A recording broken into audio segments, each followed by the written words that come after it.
Halo para seto, pertempuran 5 hari di Palembang merupakan peristiwa perlawanan Tentara Republik Indonesia, disingkat TRI, terhadap serangan pasukan tentara Belanda atau NIKA.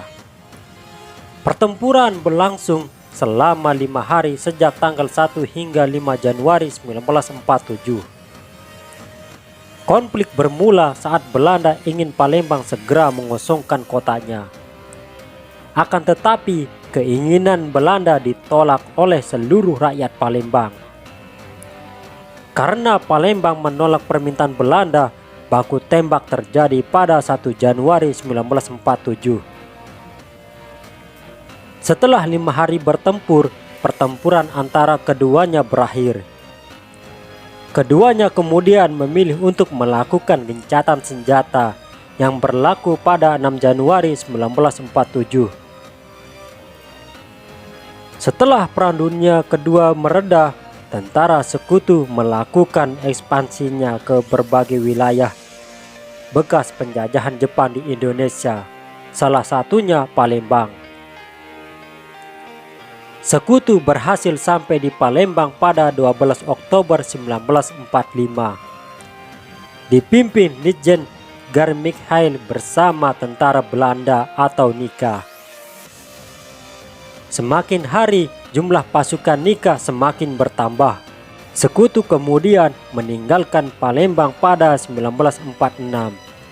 Yang kemudian kedudukan mereka di Palembang diserahkan kepada tentara Belanda. Konflik bermula saat Belanda ingin Palembang segera mengosongkan kotanya. Akan tetapi, keinginan Belanda ditolak oleh seluruh rakyat Palembang. Belanda ingin menguasai Palembang karena Palembang merupakan salah satu wilayah strategis Indonesia. Selain itu, Palembang juga kaya akan sumber daya alamnya. Palembang juga berpotensi sebagai pusat pemerintahan, kekuatan militer dan kegiatan politik maupun ekonomi. Karena Palembang menolak permintaan Belanda, baku tembak terjadi pada 1 Januari 1947 di Palembang. Belanda menyerang markas Barisan Pemberontak Republik Indonesia atau disingkat BPRI di Jalan Tengkuruk. Beberapa tokoh penting yang terlibat dalam pertempuran ini adalah Kolonel Maludin Simbolon, Letkol Bambang Utoyo, Mayor Rashid Nawawi, dan Kapten Alamsyah. Pada hari pertama setelah menyerang BPRI, para pejuang Palembang menyerbu dan mengepung pasukan Belanda yang bertahan di sektor yang mereka kuasai sebelumnya. Pusat pertahanan Belanda ada di Benteng Kute Besak, RS Karistas, dan Bagus Kuningan Pelaju. Sedangkan pejuang Palembang tersebar secara merata di setiap tempat pertahanan Belanda. Pertempuran pertama berakhir pukul 5 sore. Namun menjelang malam pasukan Belanda kembali menyerang menggunakan senjata lapis baja. Serangan ini mengakibatkan beberapa tempat strategis dikuasai oleh Belanda seperti kantor residen, kantor wali kota, dan kantor pos.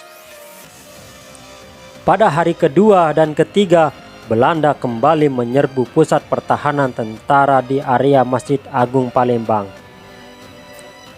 Akan tetapi, serangan mereka berhasil digagalkan oleh pasukan Batalion Geni bersama sejumlah tokoh masyarakat. Sementara itu, dari arah Talang Betutu, pasukan bantuan Belanda yang hendak bergabung ke dalam Masjid Agung berhasil disergap oleh pejuang Palembang, dipimpin Lettu Wahid Luddin. Pada hari keempat, bala bantuan untuk pejuang Palembang tiba dari Lampung, dipimpin Komando Mayor Nurdin Panjit, serta dari Lahat oleh Letjen Harun Sohar. Menjelang hari kelima, setelah kekurangan pasokan logistik dan amunisi, kedua belah pihak kemudian bertemu. Keduanya kemudian memilih untuk melakukan gencatan senjata.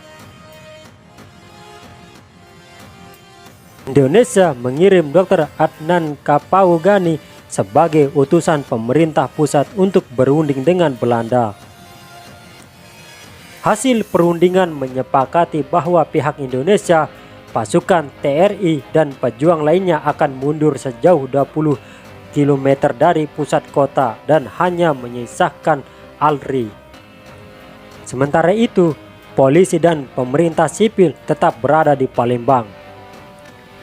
Kemudian dari pihak Belanda, batas-batas pos mereka hanya boleh berdiri sejauh 14 km dari pusat kota.